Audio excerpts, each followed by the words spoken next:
नमस्कार, आप देख रहे हैं बोले भारत। मैं इस समय मौजूद हूँ लखनऊ के विधानसभा के सामने। उत्तर प्रदेश में राजनीति एक बार फिर से गरमाने वाली है। 3 अगस्त से शुरू होने वाला है उत्तर प्रदेश विधानमंडल का मॉनसून सत्र। इस 4 दिन के छोटे सत्र में विपक्ष जो है सरकार को पेपर लीक जैसे मुद्दों पर घेर सकता है। वहीं सरकार अनुपूरक बजट पेश करने की तैयारी में है। अब देखना ये होगा कि इस मॉनसून सत्र में क्या घमासान होता है।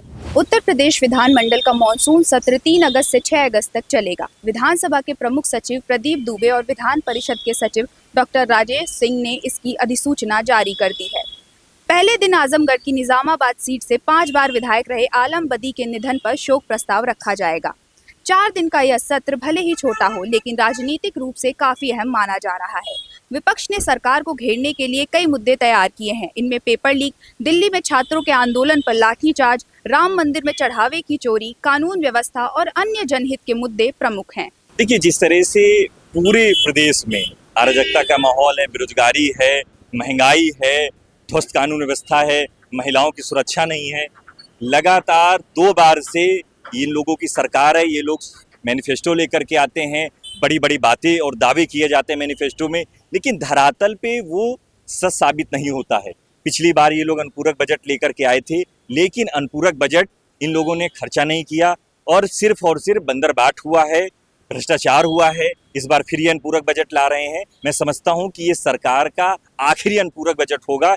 इसके बाद भारतीय जनता पार्टी उत्तर प्रदेश में नहीं आने वाली है, क्योंकि उत्तर प्रदेश का युवा इनसे रोजगार मांग रहा है। अभी 69,000 के भर्ती के जो हमारे अभ्यर्थी थे वो सरकार के खिलाफ आवाज बुलंद कर रहे थे, तो उनको डिटेन करने का काम किया गया, उनको जेल भेजने का काम किया गया। तो मैं कह सकता हूं कि लगातार सरकार सिर्फ मैनिपुलेटिंग करने का काम कर रही है, सिर्फ इवेंट की बाजीगरी कर रही है। बड़े बड़े एमयू साइन होते हैं, पोस्टर लगाए जाते हैं, लेकिन धरातल पे क्या होता है ये अभी तक स्पष्ट नहीं है। कांग्रेस पार्टी सदन में योगी जी से सवाल करेगी और सड़कों पर कांग्रेस पार्टी का एक कार्यकर्ता इस सरकार के खिलाफ लड़ाई को बुलंद करेगा। वहीं सरकार सत्र के दौरान वर्ष 2026-27 का अनुपूरक बजट पेश करेगी। इसके अलावा कई महत्वपूर्ण विधेयक भी सदन में लाए जा सकते हैं। ऐसे में 4 दिन का यह मॉनसून सत्र तीखी बहस, आरोप प्रत्यारोप और हंगामे के बीच प्रदेश की राजनीति का केंद्र बनने की पूरी संभावना है। देखिए, भारतीय जनता पार्टी मानसून सत्र में उत्तर प्रदेश के विकास को लेकर और अधिक प्रभावी कार्यक्रमों को मूर्त रूप देने जा रही है और निश्चित रूप से इस बार का मानसून सत्र उत्तर प्रदेश के विकास के लिए एक नया अध्याय लिखने वाला है।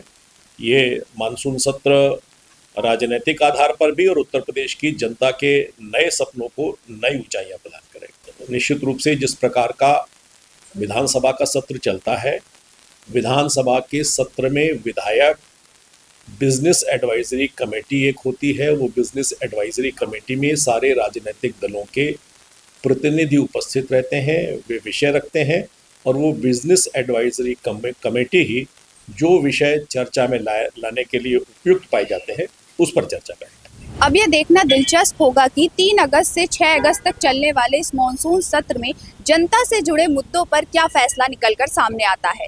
कैमरा पर्सन रमेश वर्मा के साथ मैं प्रज्ञा राय, बोले भारत, लखनऊ।